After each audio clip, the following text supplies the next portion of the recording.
नमस्कार साथियों, स्वागत है आपका ऑनलाइन स्टडी ग्रुप में। घटनासार करंट वार्स की 2023 श्रृंखला के अंतर्गत आज की क्लास में अंतर्राष्ट्रीय परिदृश्य से संबंधित महत्वपूर्ण टॉपिक को व्याख्या सहित कवर किया जाएगा। तो चलिए प्रारंभ करते हैं। आज का सबसे पहला टॉपिक है ऑस्ट्रेलिया के ग्रेट बैरियर रीफ को विश्व धरोहर स्थल खतरे के रूप में सूचीबद्ध किया जाएगा। याद रखिएगा, संयुक्त राष्ट्र की संस्था यूनेस्को के एक पैनल ने 29 नवंबर 2022 को इस बात की सिफारिश की कि ऑस्ट्रेलिया के ग्रेट बैरियर रीफ को विश्व धरोहर के उन स्थलों में सूचीबद्ध किया जाए जो खतरे में हैं। अब प्रश्न ये उठता है कि ऑस्ट्रेलिया का ग्रेट बैरियर रीफ खतरे में क्यों है। इसके पीछे जो कारण बताया गया वो ये है, जलवायु परिवर्तन और महासागरों के गर्म होने के कारण ऑस्ट्रेलिया के ग्रेट बैरियर रीफ, जो दुनिया का सबसे बड़ा प्रवाल भित्ति है, वो प्रभावित हुआ है। यहां पर एक बात और याद रखिएगा, ये जो ऑस्ट्रेलिया का ग्रेट बैरियर रीफ है, ये अंतरिक्ष से दिखाई देने वाला पृथ्वी की सबसे बड़ी जीव निर्मित आकृति है। अब यहां पर एक बात याद रखिएगा, इसमें ऐसी कौन कौन सी घटनाएं हो रही थी जिससे ये लगा कि ऑस्ट्रेलिया का ग्रेट बैरियर रीफ प्रभावित हो रहा है। तो याद रखिएगा, बार बार ब्लीचिंग की घटनाओं से रीफ को खतरा हो रहा है। अब ये जो बार बार ब्लीचिंग की घटना है, ये किसके कारण हो रही है? तो ये पिछले 7 वर्षों से ला नीना की घटना के कारण माना जा रहा है। अब प्रश्न एक ये उठता है कि ब्लीचिंग की स्थिति क्या है। तो याद रखिएगा, ब्लीचिंग की स्थिति तब बनती है जब पानी बहुत अधिक गर्म हो जाता है, जिससे मूंगे की चट्टानों का रंग उड़ने लगता है। क्लियर है? याद रखिएगा, इस रिपोर्ट में यह भी बताया गया कि जलवायु परिवर्तन के प्रभावों से उबरने के लिए रीफ के लचीलेपन में काफी कमी आई है। क्लियर है?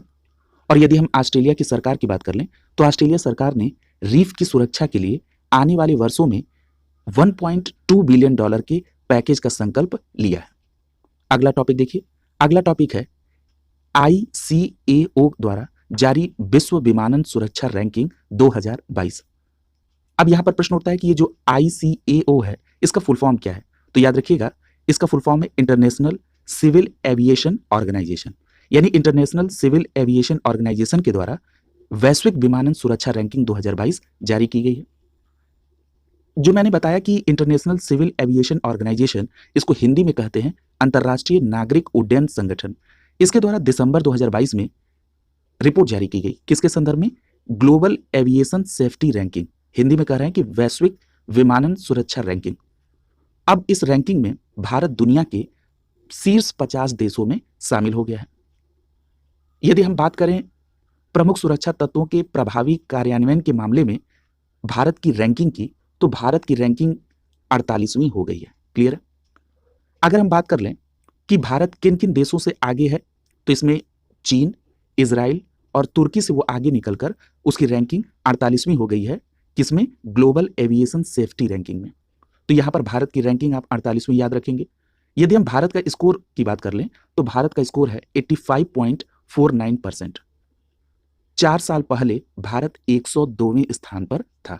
इसका मतलब यह है कि भारत ने सुरक्षा तत्वों में जो प्रभावी कार्यान्वयन करना था, उसमें अपना अधिक योगदान दिया है। क्लियर? यहां पर एक बात और ध्यान रखिएगा कि ICAO अर्थात इंटरनेशनल सिविल एविएशन ऑर्गेनाइजेशन मानकों के तहत 6 क्षेत्रों के प्रभावी कार्यान्वयन को स्वीकार किया गया है। कितने क्षेत्र में? तो 6 क्षेत्रों में। अब इन 6 क्षेत्रों का नाम जनरली बस आप सुन लीजिए। वो क्या है? लेग है, ORG है, PEL है, OPS है, AIR है और AGA है। क्लियर? यहां पर एक बात और ध्यान में रखिएगा कि भारत सुरक्षा के दृष्टिकोण से शीर्ष 50 देशों में शामिल हुआ है। इसका मतलब है कि भारत ने अपनी हवाई यात्रा सुरक्षा में काफी सुधार किया है। और भारत की रैंकिंग कितनी है? तो भारत की रैंकिंग 48वीं है। क्लियर? यहां पर एक बात और ध्यान रखिएगा कि इसमें कुल 187 देश शामिल थे इस रैंकिंग में।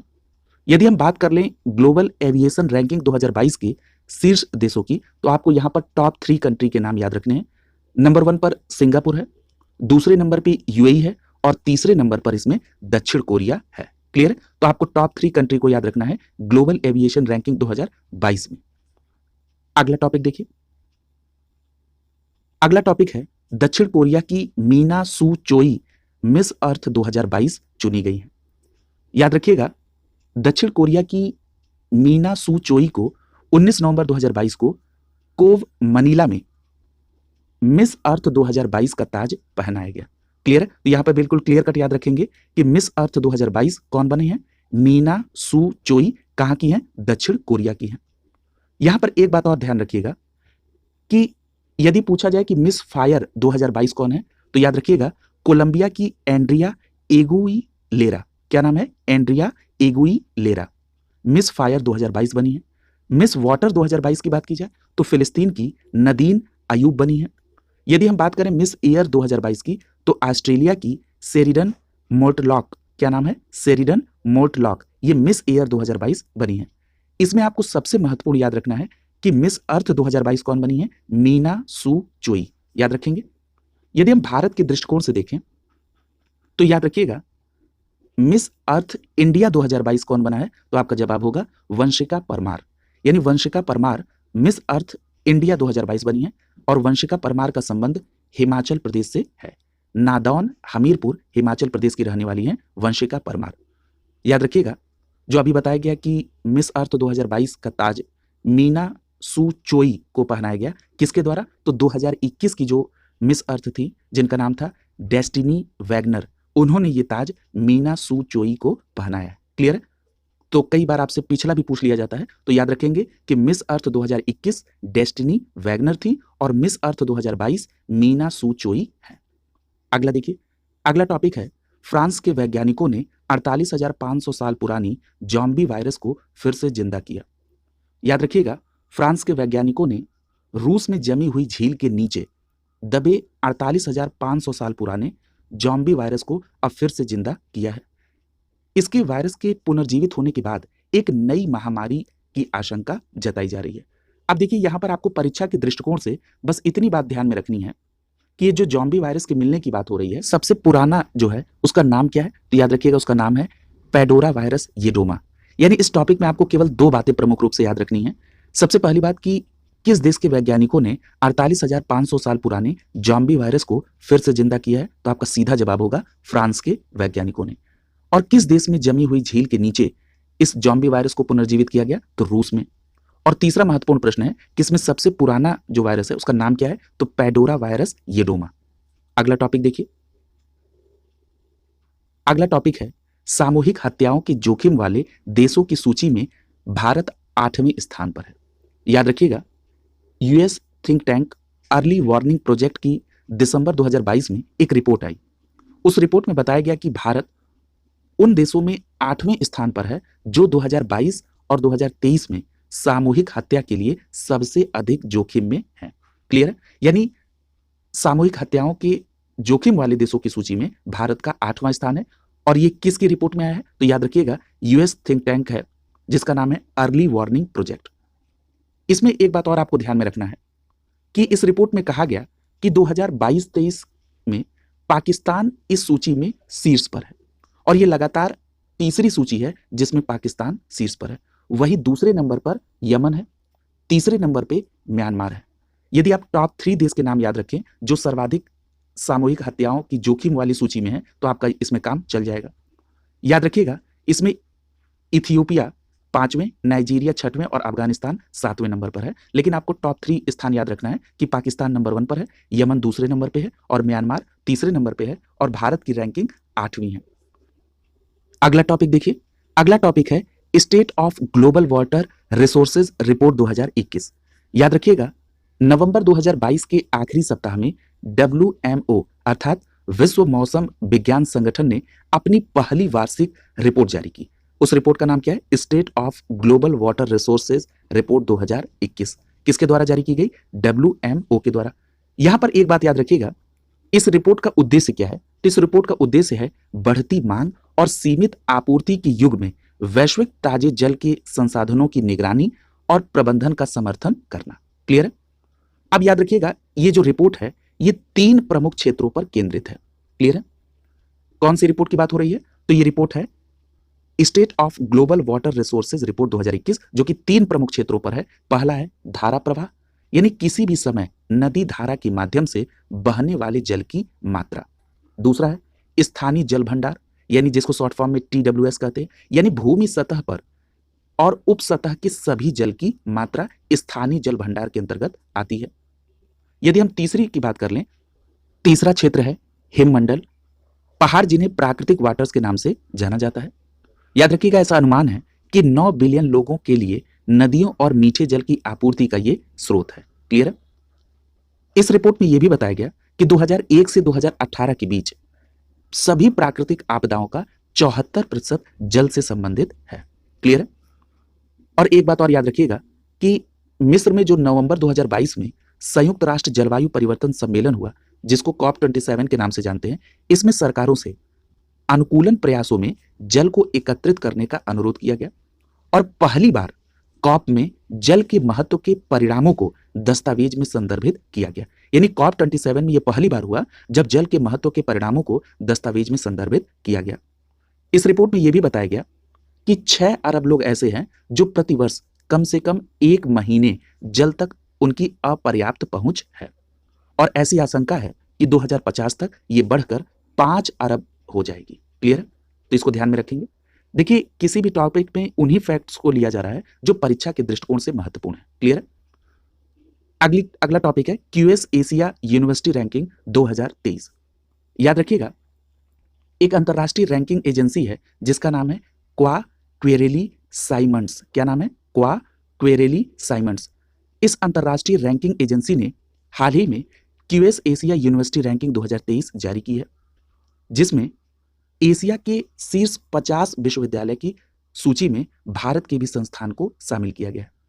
यदि भारत के उन संस्थान की बात कर लें जो एशिया के शीर्ष 50 विश्वविद्यालय में है, तो उसमें है भारतीय प्रौद्योगिकी संस्थान अर्थात आईआईटी बॉम्बे, और दूसरा है आईआईटी दिल्ली। यानी आईआईटी बॉम्बे और आईआईटी दिल्ली ये एशिया के शीर्ष 50 विश्वविद्यालय की सूची में शामिल हुए हैं। किस रैंकिंग में? QS Asia university Ranking 2023। यदि हम बात कर लें देश के शीर्ष विश्वविद्यालयों में तीसरे स्थान पर कौन है, तो आपका जवाब होगा भारतीय विज्ञान संस्थान अर्थात आईआईएससी बेंगलुरु। यानी इस रैंकिंग में अगर हम देश के दृष्टिकोण से यानी भारत के दृष्टिकोण से तीसरे स्थान के विश्वविद्यालय की बात कर लें तो उसमें आता है आईआईएससी बेंगलुरु। क्लियर है?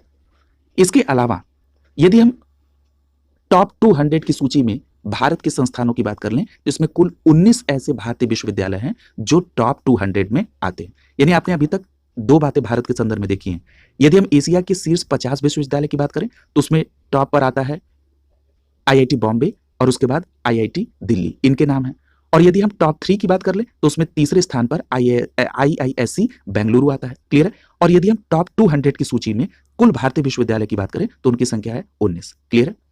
याद रखिएगा, क्यूएस एशिया यूनिवर्सिटी रैंकिंग 2023 के लिए आईआईटी बॉम्बे ओवरऑल 40वें स्थान पर है। यानी ओवरऑल कैटेगरी में अगर आप देखेंगे तो आईआईटी बॉम्बे का 40वां स्थान है, लेकिन भारतीय दृष्टिकोण से अगर देखेंगे तो ये यहां पर टॉप पर है।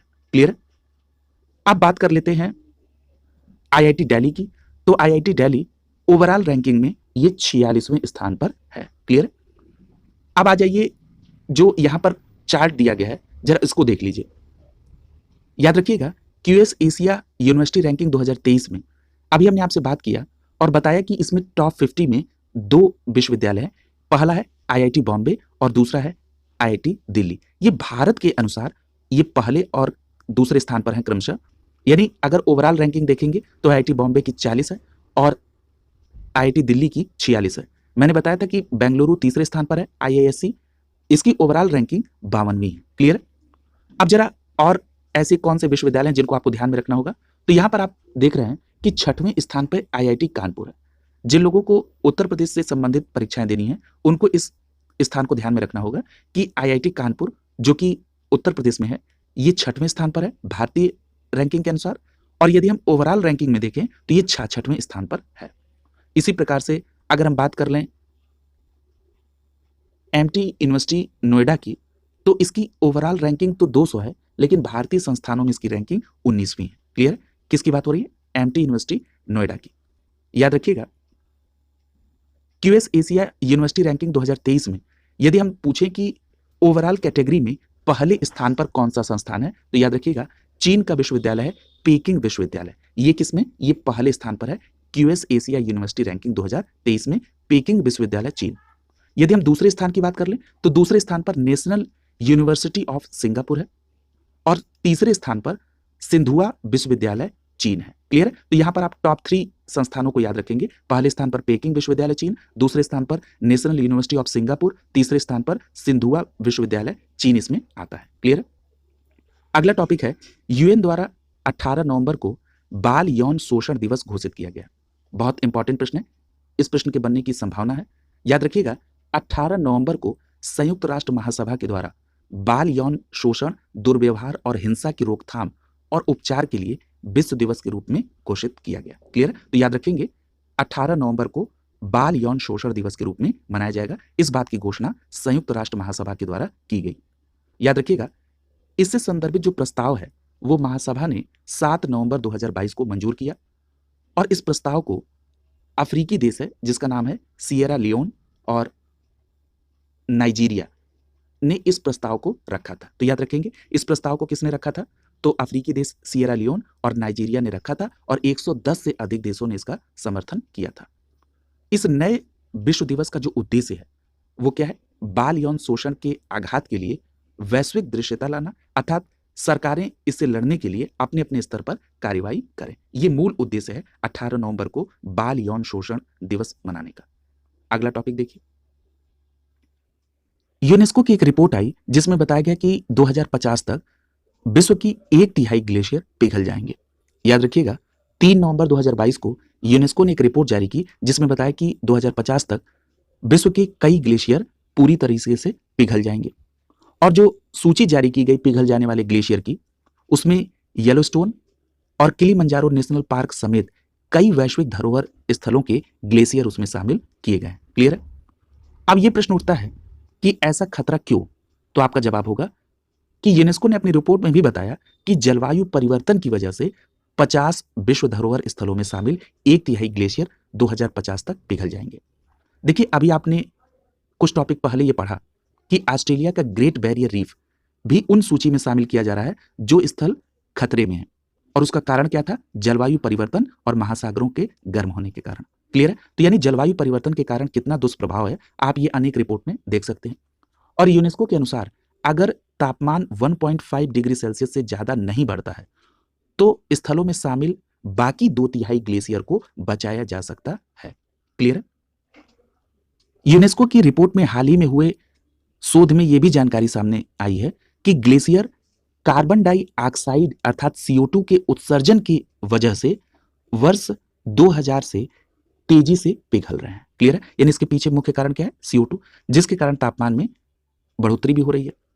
यहां पर एक बात और आप ध्यान में रखेंगे कि 2050 तक जो पूरी तरीके से पिघल सकते हैं उसमें है अफ्रीका का किलिमंजारो, माउंट केन्या, यूरोप में है पाइरेनिस मोंटू पेर्डू, एशिया में माउंट एवरेस्ट और उत्तरी अमेरिका में येलोस्टोन नेशनल पार्क। क्लियर है? ये सभी उसमें शामिल हैं जो 2050 तक पूर्णतः पिघलने की श्रेणी में है। अगला देखिए, और ये टोटल संख्या कितनी हो रही है? 1/3। अगला है, भारतीय मूल के ऋषि सुनक ब्रिटेन के नए प्रधानमंत्री बने हैं। याद रखिएगा, 25 अक्टूबर 2022 को भारतीय मूल के ऋषि सुनक यूनाइटेड किंगडम के नए प्रधानमंत्री बने हैं। देखिए, पूर्व में अमेरिका के जो नए राष्ट्रपति बने हैं इनसे संबंधित एक प्रश्न पूछा गया था कि इनका संबंध किस पार्टी से है।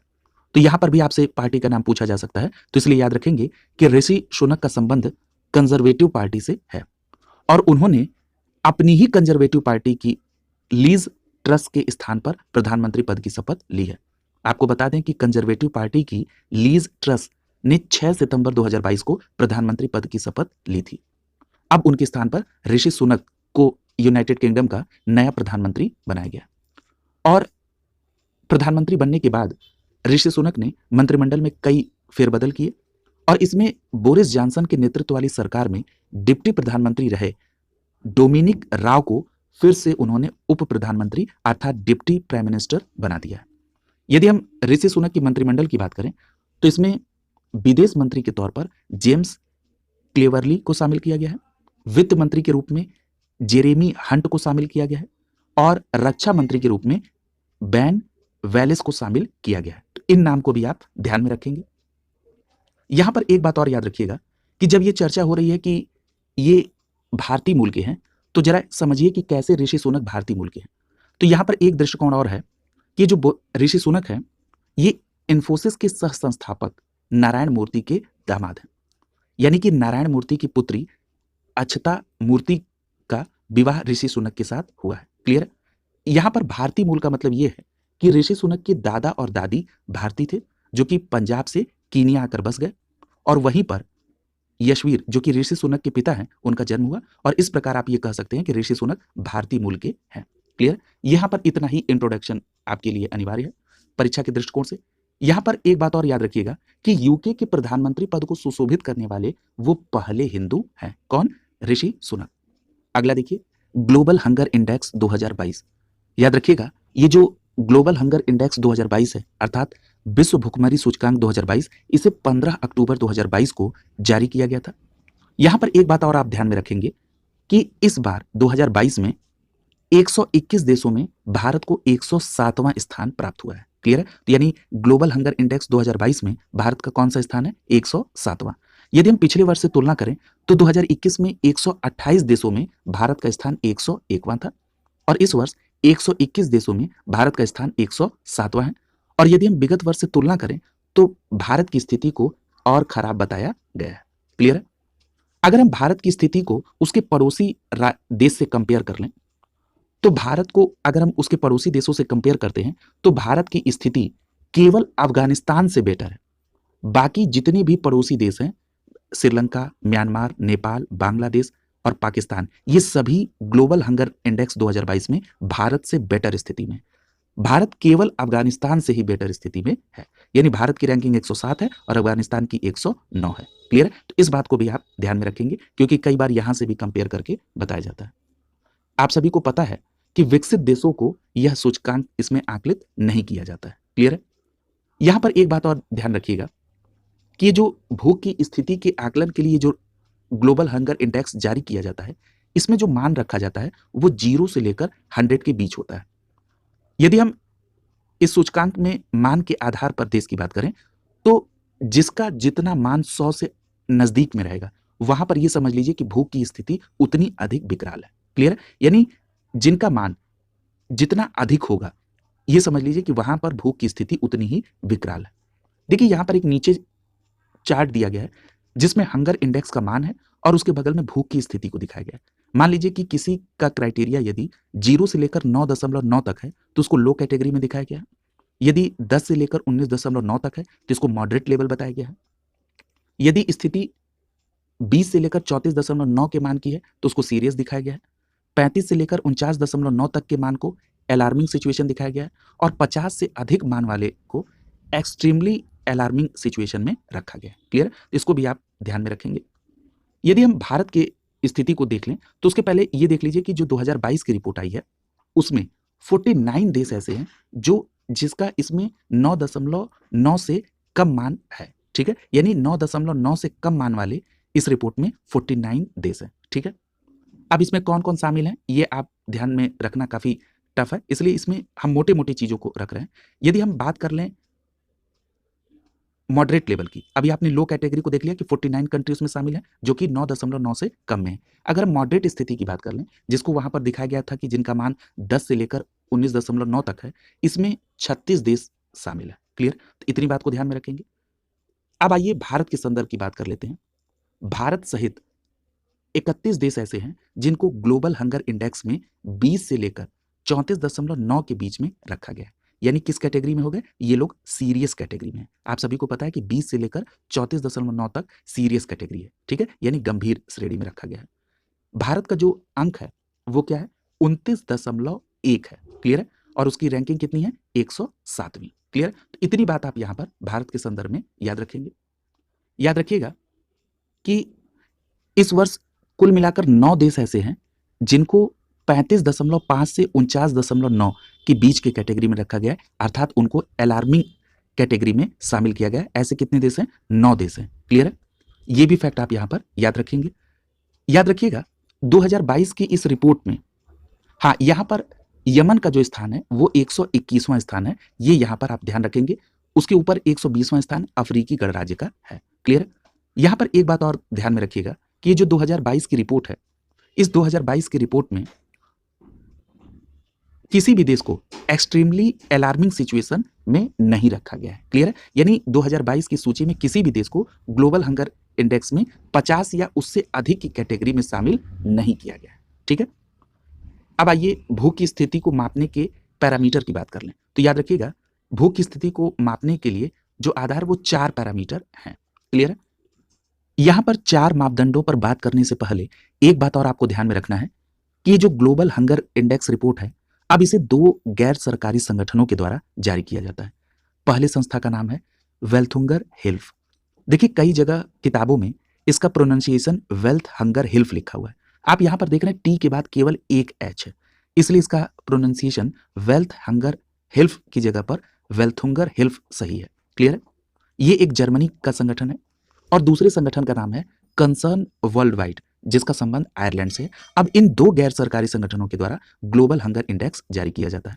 आप सभी को पता है कि 2017 तक ये जो ग्लोबल हंगर रिपोर्ट है, ये वॉशिंगटन स्थित एक संस्थान जिसका नाम है IFPRI, इसके द्वारा जारी किया जाता था। तो इन संस्थानों का नाम भी याद रखेंगे।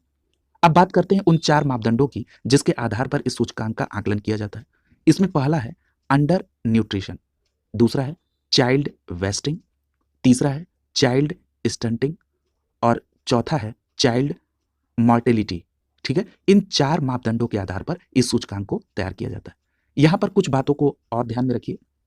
याद रखिएगा, चाइल्ड वेस्टिंग से तात्पर्य यह है कि 5 वर्ष से कम उम्र के बच्चों में अंडरवेट बच्चों के अनुपात से, और यदि हम बात कर लें चाइल्ड स्टंटिंग की, तो ये 5 वर्ष से कम उम्र के बच्चों में कम ऊंचाई वाले बच्चों के अनुपात का माप है। ठीक है, तो चाइल्ड वेस्टिंग का मतलब उसके अंडरवेट से है और चाइल्ड स्टंटिंग का मतलब उसकी ऊंचाई से है। और कितने वर्ष से नीचे? तो 5 वर्ष से नीचे। क्लियर है? यहां एक बात और याद रखिएगा, वेल्थुंगर हिल्फ और कंसर्न वर्ल्ड वाइड के द्वारा जो ये ग्लोबल हंगर इंडेक्स 2022 जारी किया गया है, इसे भारत सरकार ने अस्वीकार कर दिया है। उन्होंने कहा कि भारत की छवि को ऐसे राष्ट्रों के रूप में दिखाया जा रहा है जहां पर वो देश अपनी जनसंख्या पर खाद्य सुरक्षा और पोषण संबंधी जरूरतों को पूरा नहीं करता है। क्लियर है? उन्होंने बताया कि इस सूचकांक में जो रिपोर्ट है वो क्या है? त्रुटिपूर्ण है और उस देश की इमेज को खराब करने की कोशिश की जा रही है। इसलिए ग्लोबल हंगर इंडेक्स 2022 को भारत सरकार ने अस्वीकार किया है। अगला टॉपिक है ग्लोबल एम्प्लॉयबिलिटी यूनिवर्सिटी रैंकिंग 2022। याद रखिएगा, टाइम्स हायर एजुकेशन के द्वारा नवंबर 2022 में global employability university ranking and survey report 2022 जारी किया गया। याद रखिएगा, इसमें कुल 7 भारतीय संस्थानों को स्थान मिला है। किसमें? ग्लोबल एम्प्लॉयबिलिटी यूनिवर्सिटी रैंकिंग 2022 में, जो कि टाइम्स हायर एजुकेशन के द्वारा नवंबर 2022 में जारी किया गया। यदि हम अभी तक ये पता चला है कि कुल 7 भारतीय संस्थानों को इसमें स्थान मिला है। यदि हम टॉप 100 की बात कर लें तो याद रखिएगा, टॉप 100 में केवल 3 भारतीय संस्थान आते हैं। इसमें IIT दिल्ली है जिसकी ओवरऑल रैंकिंग 29वीं है। यदि भारत के दृष्टिकोण से दूसरे स्थान की बात करें तो IISc बेंगलुरु है जिसकी ओवरऑल रैंकिंग 58 है। और इसमें तीसरे स्थान पर IIT बॉम्बे है जिसकी ओवरऑल रैंकिंग 72 है, अर्थात 72 है। यानी टॉप 100 में ये 3 भारतीय संस्थान शामिल है, IIT दिल्ली, IISc बेंगलुरु और IIT बॉम्बे। ये क्रमशः इनके स्थान हैं।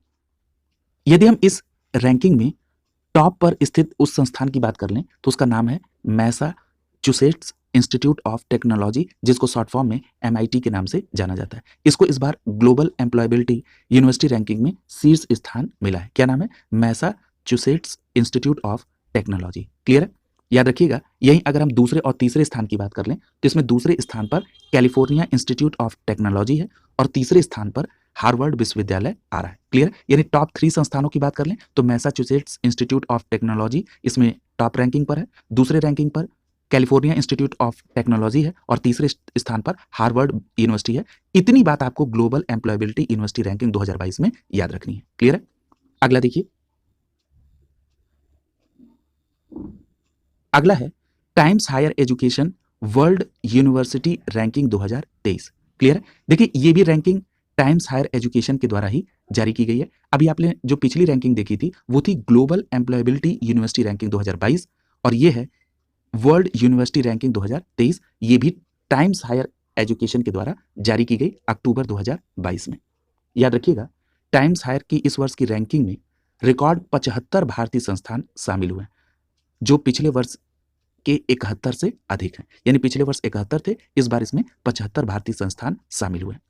लेकिन याद रखिएगा, इस सूची में यदि हम टॉप के 250 संस्थान की बात कर लें तो इसमें किसी भी भारतीय संस्थान को स्थान नहीं मिला है। क्लियर है? अब आइए बात करते हैं भारतीय संस्थान में कौन सा संस्थान शीर्ष पर है। तो याद रखिएगा, भारतीय संस्थानों में इंडियन इंस्टीट्यूट ऑफ साइंस यानी IISc इसमें शीर्ष स्थान पर है। क्लियर है? यहां एक बात और ध्यान रखिएगा कि यदि हम टॉप 500 संस्थानों की बात कर लें तो Times Higher Education World University Ranking 2023 में शीर्ष 500 स्थानों में भारत के 5 संस्थान आते हैं। क्लियर है? और अगर हम टॉप 600 की बात करेंगे तो भारत के 9 संस्थान शामिल हैं। तो देखिए यहां पर अभी तक आपको, अगर मैं इसको समराइज करूं तो 2-3 बातें बिल्कुल आपको क्लियर कट याद रखना है कि Times Higher Education World University Ranking 2023 Times Higher Education के द्वारा जारी की गई। इसमें इस बार भारत के कुल 75 संस्थान शामिल किए गए। पिछली बार 71 थे, लेकिन 250 शीर्ष संस्थानों में भारत का कोई भी संस्थान शामिल नहीं है। यदि हम भारत के उस संस्थान की बात कर लें जो शीर्ष पर है तो उसका नाम है IISc बेंगलुरु। टॉप 500 में भारत के 5 संस्थान हैं और टॉप 600 में भारत के 9 संस्थान शामिल हैं। क्लियर है? अब यहां पर एक बात और ध्यान रखिएगा कि यदि हम इसकी सूची को देख लें तो और चीजें स्पष्ट है। यहां पर एक चार्ट बना हुआ है। यहां पर वर्ल्ड यूनिवर्सिटी रैंकिंग 2023 में टॉप पर कौन सी यूनिवर्सिटी है तो याद रखिएगा, यूनिवर्सिटी ऑफ ऑक्सफोर्ड यानी यूके की इस यूनिवर्सिटी को टॉप स्थान मिला है। दूसरे स्थान पर हार्वर्ड यूनिवर्सिटी जो कि अमेरिका की है, इसे दूसरा स्थान मिला है। और तीसरे स्थान पर यूनिवर्सिटी ऑफ कैम्ब्रिज है जो कि यूके की है, इसे तीसरा स्थान मिला है। आप यहां पर टॉप 3 संस्थानों के नाम याद रखेंगे। क्लियर? अब आइए अगली रिपोर्ट को देखते हैं। अगला है लिविंग प्लैनेट रिपोर्ट 2022। याद रखिएगा, ये जो विश्व के विभिन्न प्रकार के जीव जंतु हैं उनकी संख्या के संदर्भ में ये लिविंग प्लैनेट रिपोर्ट जारी की जाती है। अब ये प्रश्न उठता है कि ये जो लिविंग प्लैनेट रिपोर्ट है ये किसके द्वारा जारी की जाती है? तो याद रखिएगा, इसके लिए 2 संस्थान हैं। एक है world wide fund for nature यानी जिसको आप WWF के नाम से जानते हैं, और दूसरी संस्था है जूलॉजिकल सोसाइटी ऑफ लंदन। यानी इन 2 संस्थानों के द्वारा लिविंग प्लैनेट रिपोर्ट जारी की जाती है। पहली संस्था world wide fund for nature यानी WWF और दूसरी है zoological society of London. Clear? अब यहां पर एक बात और याद रखिएगा कि ये जो रिपोर्ट है ये 2-2 वर्ष के अंतराल पर जारी की जाती है। ठीक है? अब इस रिपोर्ट में एक बात और महत्वपूर्ण है, याद रखिएगा, लिविंग प्लैनेट रिपोर्ट 2022 के अनुसार 1970 की तुलना में 2018 में जीव जंतु, स्तनधारी जंतु, पक्षी, सरीसृप, उभयचर और मछलियों की आबादी में औसतन 69% की गिरावट दर्ज की गई है। इसका मतलब यह है कि 48 वर्षों में इनकी संख्या में 2/3 से अधिक कमी हुई है। किस रिपोर्ट के अनुसार? लिविंग प्लैनेट रिपोर्ट 2022 के अनुसार। आइए एक चार्ट के माध्यम से विभिन्न क्षेत्रों में वन्य जीवों की आबादी में 1970 से 2018 के बीच जो कमी आई है उसको देखते हैं। यहां पर देखिए, इस चार्ट में क्षेत्र के नाम दिए गए और इस दौरान वन्य जीव की आबादी में जो प्रतिशत गिरावट आई है वो दी गई है। सबसे पहली बात आप ये देखिए कि किस क्षेत्र में सर्वाधिक गिरावट आई है, तो आपका जवाब होगा लैटिन अमेरिका व कैरिबियाई क्षेत्र में सबसे ज्यादा वन्यजीव आबादी में 1970 से लेकर 2018 के बीच में कमी आई है। दूसरे नंबर पे अफ्रीका है जहां पर 66% की कमी है। तीसरे नंबर पर एशिया है, एशिया एवं पैसिफिक, जो कि 55% की गिरावट के साथ है। तो यहां पर आप टॉप 3 क्षेत्र को याद रखेंगे जहां पर वन्यजीव आबादी में गिरावट दर्ज की गई है। क्लियर है? इतनी बात आप लिविंग प्लैनेट रिपोर्ट 2022 के संदर्भ में याद रखेंगे। अगला टॉपिक देखिए, COP27 जलवायु शिखर सम्मेलन में 9 देश ग्लोबल ऑफशोर विंड अलायंस की सदस्यता ग्रहण की है। याद रखिएगा, नवंबर 2022 में आयोजित संयुक्त राष्ट्र COP27 जलवायु शिखर सम्मेलन में वैश्विक अपतटीय पवन गठबंधन यानी ग्लोबल ऑफशोर विंड अलायंस के लिए 11 नवंबर 2022 को 9 देशों ने हस्ताक्षर किए हैं। अब ये 9 नए देश कौन कौन से हैं, इनके नाम भी आपको ध्यान में रखने हैं। इसमें ब्रिटेन है, जर्मनी है, संयुक्त राज्य अमेरिका है, बेल्जियम है, कोलंबिया है, आयरलैंड है, नॉर्वे है, नीदरलैंड है और जापान है। ठीक है? इन देशों को आप इसमें याद रखेंगे। यहां पर एक बात और आपको ध्यान में रखना है कि हाल ही में ऑस्ट्रेलिया ने भी इस गठबंधन में शामिल होने की घोषणा की है। क्लियर है? ये जो ग्लोबल ऑफशोर विंड अलायंस है जिसको हिंदी में आपने कहा कि वैश्विक अपतटीय पवन गठबंधन, जिसका शॉर्ट फॉर्म है GOWA, इसकी स्थापना अंतर्राष्ट्रीय अक्षय ऊर्जा एजेंसी यानी IRENA, डेनमार्क और ग्लोबल विंड एनर्जी काउंसिल द्वारा सितंबर 2022 में की गई थी। क्लियर है? तो ये दोनों बातें याद रखेंगे कि जो ग्लोबल ऑफशोर विंड अलायंस है, ये अंतर्राष्ट्रीय अक्षय ऊर्जा एजेंसी, डेनमार्क और ग्लोबल विंड एनर्जी काउंसिल के द्वारा सितंबर 2022 में इसकी स्थापना की गई और ये अपतटीय पवन ऊर्जा के विकास को प्रोत्साहित करने के लिए स्थापित की गई है। आपने इसके उद्देश्य को भी देखा और ये भी देखा कि 11 नवंबर 2022 को 9 नए देश इसमें शामिल हुए। यहां पर एक बात और आप ध्यान में रखेंगे कि 2050 तक अपतटीय पवन क्षमता को 60 गीगावाट से बढ़ाकर 2000 गीगावाट करने की आवश्यकता बताई गई है और इसका लक्ष्य वैश्विक अपतटीय पवन क्षमता को 670% तक बढ़ाना है। क्लियर? 2021 में 57 गीगावाट से 2030 तक 380 गीगावाट करने का लक्ष्य निर्धारित किया गया है। क्लियर है? तो इस टारगेट को भी आप ध्यान में रखेंगे, यहां से भी सीधे प्रश्न आपकी परीक्षा में पूछे जाते हैं। और जर्मनी दुनिया का तीसरा सबसे बड़ा अपतटीय पवन ऊर्जा उत्पादक है। क्लियर है? याद रखिएगा, कम समय सीमा में और कम लागत पर अपतटीय पवन को बड़े पैमाने पर तैनात किया जा सकता है।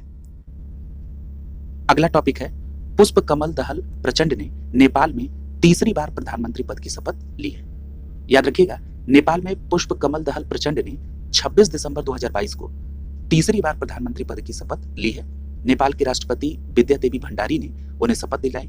यहाँ एक बात और ध्यान रखिएगा कि प्रधानमंत्री पुष्प कमल दहल प्रचंड के साथ 3 उप प्रधानमंत्री और 4 मंत्रियों ने शपथ ली है।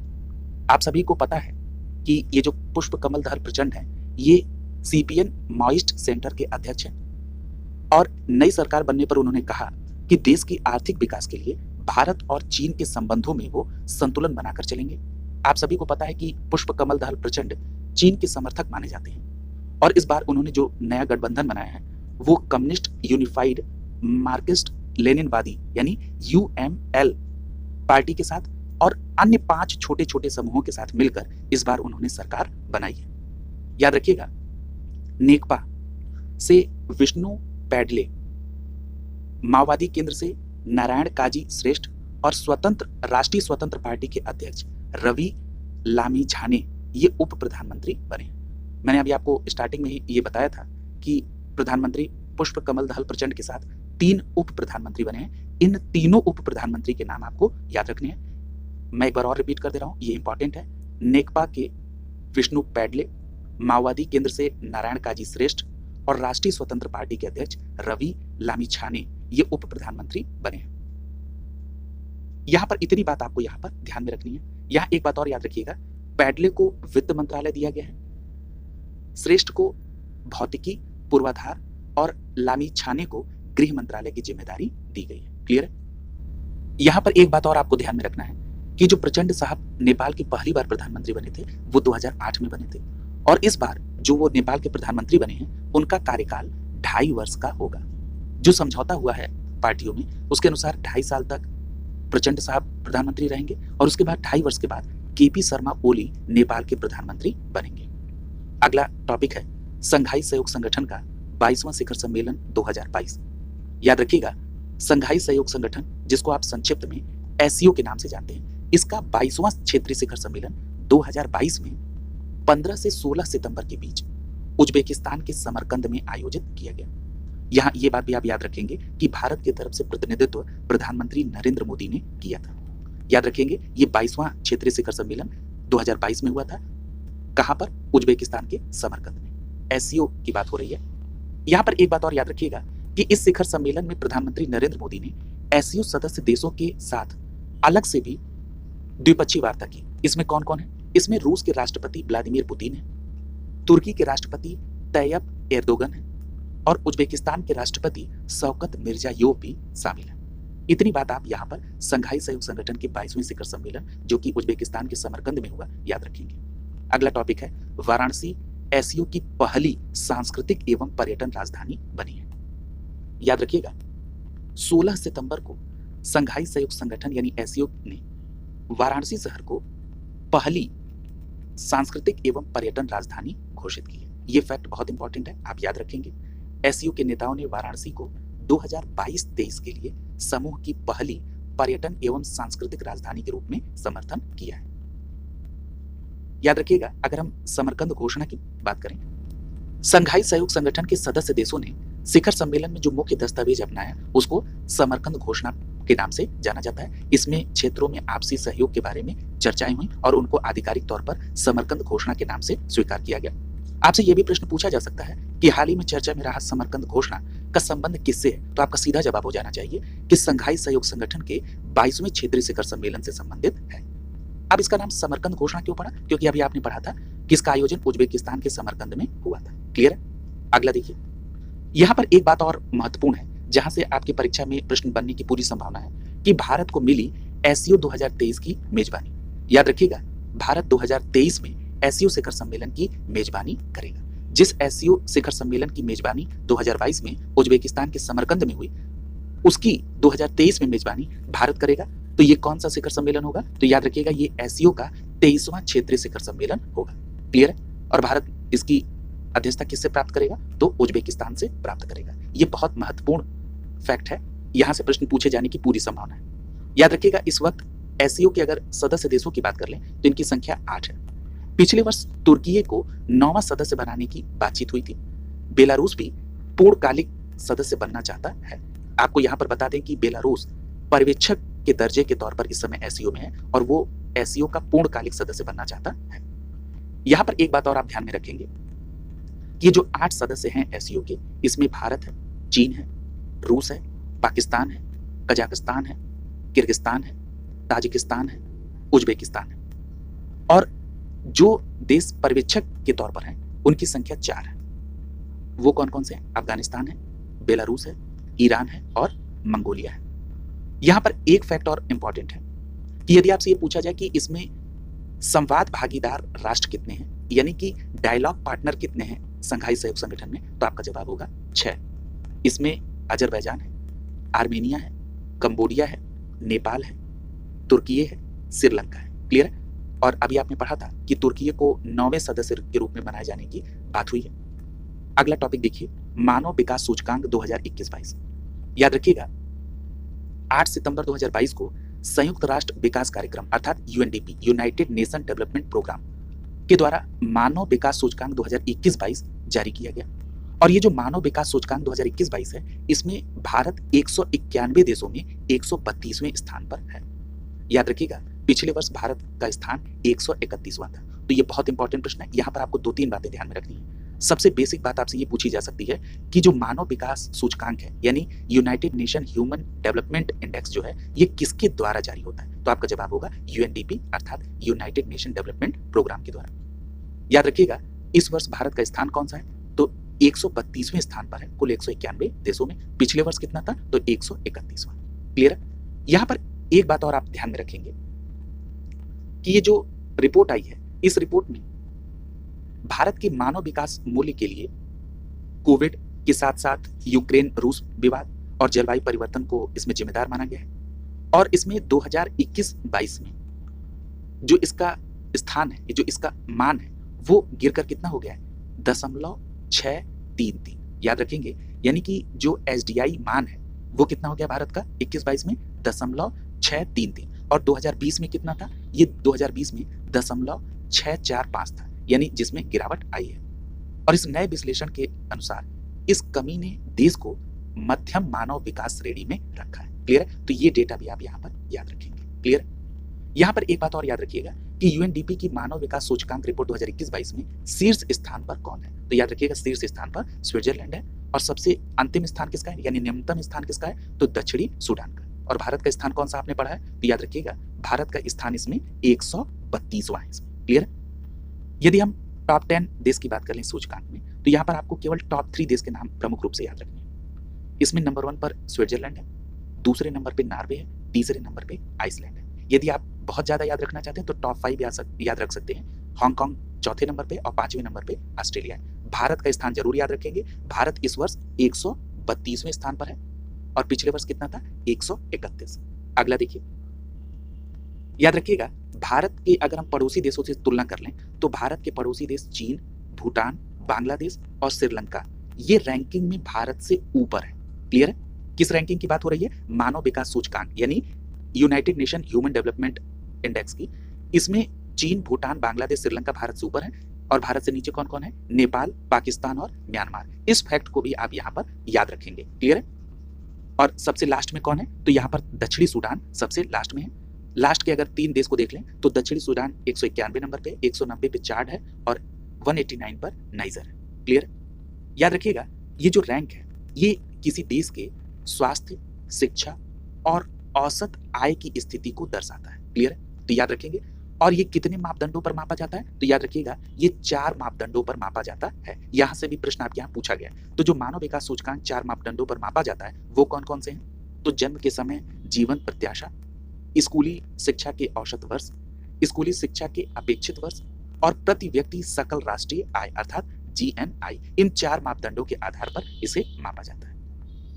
और इसमें क्या क्या बातें दर्शाई? स्वास्थ्य, शिक्षा और औसत आय। यहाँ पर अगर हम मानव विकास सूचकांक में भारत की स्थिति पर बात कर से तो जो SDI यानी ह्यूमन डेवलपमेंट इंडेक्स है, ये आपको पता चल गया कि इसमें गिरावट आई है और इस बार भारत का मान कितना है? तो 0.633 है।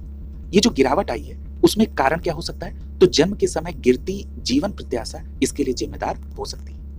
यहाँ पर एक बात और याद रखिएगा कि भारत में स्कूली शिक्षा के अपेक्षित वर्ष क्या है? तो वो है 11.9 वर्ष और स्कूली शिक्षा के औसत वर्ष की बात करें तो ये आता है 6.7 वर्ष। यहाँ पर एक बात और याद रखिएगा कि प्रति व्यक्ति सकल राष्ट्रीय आय कितने रुपए है? तो ये 5.25 लाख रुपए है। क्लियर? तो इस फैक्ट को भी आप यहाँ पर याद रखेंगे। इस रिपोर्ट में आपकी परीक्षा के दृष्टिकोण से और क्या बातें हैं? तो देखिए, अभी आपने जाना था कि भारत की जो अंक है इस नवीन ह्यूमन डेवलपमेंट इंडेक्स में वो कितना है? 0.633। और इसके कारण भारत किस श्रेणी में है? तो याद रखिएगा, भारत मध्यम मानव विकास श्रेणी में है। देखिए, यहां से प्रश्न निश्चित तौर पर पूछा जा सकता है कि हाल ही में जारी मानव विकास सूचकांक रिपोर्ट 2021-22 में भारत को किस श्रेणी के अंतर्गत रखा गया है? तो आपका जवाब होगा मध्यम मानव विकास श्रेणी में। और मान भी आप याद रखेंगे 0.633। और किस स्थान पर है भारत? तो ये 132वें स्थान पर है। याद रखिएगा, पिछले वर्ष भारत की स्थिति 131वें स्थान पर थी। अगर हम भारत की बात करें लैंगिक विकास सूचकांक में यानी जेंडर डेवलपमेंट इंडेक्स में, तो भारत का स्थान 132वां स्थान बरकरार है। ठीक है? यहां पर एक बात और याद रखिएगा कि भारत में महिला जीवन प्रत्याशा 71 वर्ष से घटकर 2021 में 68.8 वर्ष हो गई है। ये फैक्ट भी इंपॉर्टेंट है। और इस अवधि में महिलाओं के लिए स्कूली शिक्षा का जो औसत वर्ष है वो 12.6 से घटकर 11.9 वर्ष हो गया। क्लियर? तो इस फैक्ट को भी आप इसमें याद रखेंगे। यहाँ पर एक बात और आपको ध्यान में रखना होगा, अभी मैंने आपको ऊपर ये बताया था कि जो SDI में भारत के मान में जो गिरावट है उसमें ये संभावना है कि ये भारत की गिरती जीवन प्रत्याशा को प्रदर्शित कर रहा है। यानी ये मान में गिरावट गिरती जीवन प्रत्याशा को दिखा रहा है। और इस सर्वे में ये भी बताया गया कि इस दौरान जो जीवन प्रत्याशा में गिरावट हुई वो 69.7 वर्ष से 67.2 वर्ष हो गई है। ये भी परीक्षा के दृष्टिकोण से इंपॉर्टेंट है। यहाँ पर एक बात और आपको ध्यान में रखना है कि जो मानव विकास रिपोर्ट है ये 1990 से जारी की जाती है, जिसमें मानव विकास दृष्टिकोण के माध्यम से विभिन्न विषयों का पता लगाया जाता है। यदि हम इसकी परिकल्पना की बात करें तो इसकी परिकल्पना पाकिस्तानी अर्थशास्त्री महबूब उल हक ने की थी। ये बात भी आप यहाँ पर याद रखेंगे, ये इंपॉर्टेंट है। और ये मानव विकास रिपोर्ट संयुक्त राष्ट्र विकास कार्यक्रम UNDP के द्वारा जारी किया जाता है। ये भी महत्वपूर्ण तथ्य है, ये आप याद रखेंगे। यदि हम बात कर लें मानव विकास रिपोर्ट 2021-22 की थीम की, जिसकी थीम थी अनिश्चित समय, अनसुलझा जीवन, परिवर्तन में एक दुनिया में हमारे भविष्य को आकार देना, यानी uncertain time, unsettled lives, shaping our future in a world in a transformation. Clear? ये थीम थी 2021-22 की मानव विकास रिपोर्ट की। क्लियर? तो ये भी बात आपको परीक्षा के दृष्टिकोण से याद रखना है। अगला टॉपिक है 26वीं राष्ट्रमंडल शिखर बैठक। इस टॉपिक से अगली क्लास में चर्चा आगे बढ़ाई जाएगी। शुभकामनाओं के साथ आप सभी का बहुत बहुत धन्यवाद।